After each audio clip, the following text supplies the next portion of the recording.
If you've read about Jacob wrestling with God and wondered what is going on, you're not alone. In Genesis 31 through 33, we see God is working through the family of Abraham.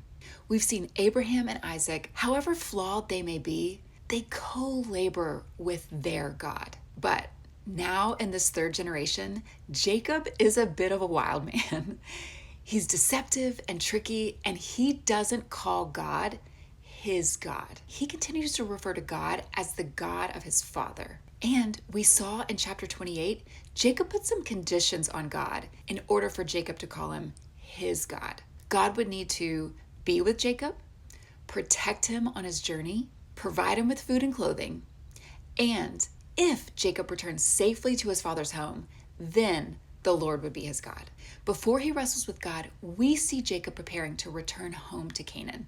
And true to form, Jacob does it in a sneaky and deceptive way. But before he returns to the promised land, he's going to have to make peace with those he's wrestled with. First, Jacob has to contend with Laban, Leah and Rachel's father. And their interaction is definitely proof that every man's way is right in his own eyes.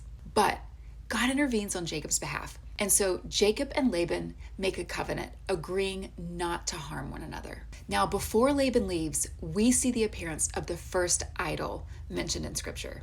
It's one that Rachel has taken from Laban's house. Now, idol worship is going to become a huge issue for future generations of Jacob's family. But at this point, it's unclear who or what this idol is attached to, but it's definitely a marker that Laban's heart wasn't fully committed to worshiping God, and neither was Rachel's. So Jacob and his family leave Laban and make their way towards Canaan, where he's going to have to face his brother Esau, who he has deeply wronged. But before he meets and settles things with Esau, he's going to have to contend with the God of his father. Jacob wrestles with God, and God tells him, "You have wrestled with God and with man, and you have prevailed." Jacob's will has prevailed.